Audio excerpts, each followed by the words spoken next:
ASI Faisal Bhatt बोल रहा हूँ पाकिस्तान रेलवे पुलिस की तरफ से। पेट कम करने के लिए डॉक्टर साहब से कुछ पूछेंगे कि पेट कम करने के लिए क्या किया जा सकता है, किस तरह इसको कंट्रोल किया जा सकता है।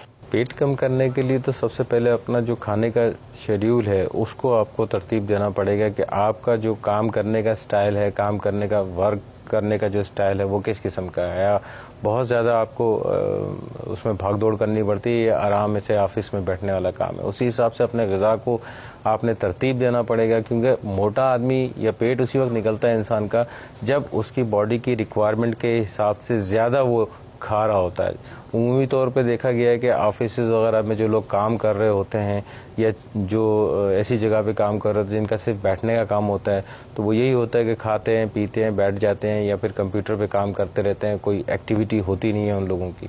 इसकी वजह से उनका पेट निकल आता है। और फिर रात के टाइम भी यही सिलसिला होता है कि खाने पीने के बाद जो है वो फिर वही जो सिलसिला होता है कि उसको हजम करने के लिए चलना फिरना चाहिए, वो भी नहीं होता है। तो एक सबसे बड़ी रीज़न ये होती है कि आप ज़रूरत से ज़्यादा जो है कैलोरीज ले लेते हैं जितनी की ज़रूरत नहीं होती है आपको।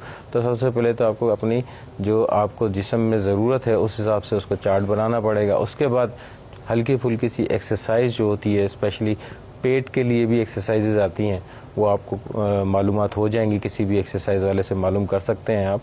वो बहुत आसान सी एक्सरसाइज होती हैं, वो आप करेंगे तो इसमें काफ़ी हद तक इंशाअल्लाह अज़्ज़वजल पेट कम हो जाएगा इनका। वैसे मैं ये अर्ज़ करूँ, जितने भी इस तरह के हैं जिनका पेट बाहर होता है इतना, वो मतलब बिल्कुल वो मोटापे की तरह हो जाते हैं, उनको वाकई मतलब एक तशवीश भी होती है, बेचारे तकलीफ़ें भी होते हैं। तो याद रखिए ये बहुत ईजी, बहुत स्लो प्रोसेस है। पेट अंदर बहुत देर से जाता है, यानी इसके निकलने की स्पीड बहुत ज़्यादा होती है, इसके अंदर जाने की स्पीड बहुत कम होती है। लिहाजा बहुत सब्र और तहम्मुल के साथ काम करना पड़ेगा आपको। और अब सबसे पहले आप कोल्ड ड्रिंक छोड़ें, अगर कोल्ड ड्रिंक का कोई भी कोल्ड ड्रिंक ऐसे आदी हैं, तमाम फास्ट फूड और घी तेल वाली चीज़ों को ब्रेक लगाएं, नॉर्मल हो जाएं बिल्कुल अपनी जो खाने पीने की चीज़ें। तो इस तरह करके फिर पैदल चलने की आदत पैदा करें, तो इंशाल्लाह उम्मीद है कि जो चर्बी है ना ये पिघलना शुरू हो जाएगी और ये फैट जो है ना ये ख़त्म होकर ये आपकी ग़िज़ा में शामिल होना शुरू हो जाएगा।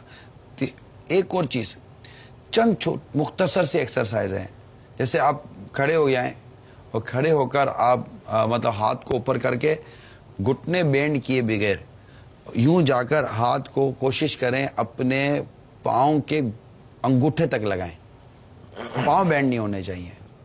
अभी चूंकि पेट बाहर होता है या प्रैक्टिस नहीं होती ना, अभी आपके पाँव आपके घुटने तक पहुंचेंगे या थोड़े नीचे तक मतलब पिंडली तक पहुंचेंगे, आपके पाँव शायद नहीं पहुंचेंगे। बिल्कुल परेशान ना हो, इजी करें। एक्सरसाइज बहुत सॉफ्ट और बहुत इजी की जाती है। तो इस तरह की कुछ एक्सरसाइजें हैं, आप किसी फिजियोथेरेपिस्ट होते हैं या जो एक्सरसाइज जानते हैं, जो इसके माहिर होते हैं, वो उम्र के मुताबिक, उम्र, वेट, एज और वेट ये दोनों बहुत ट्रीट करते हैं। इसके मुताबिक इंशाल्लाह वो आपको बताएंगे कि आपके लिए कौन सी एक्सरसाइज जो है ना वो ज़्यादा मुफीद है। कि ऐसा ना हो कि आप मतलब कि कोई ओवर एक्सरसाइज करने बैठे और कोई खुदा ना खासा चुक पुक आ जाए और कोई लेने के देने पड़ जाए।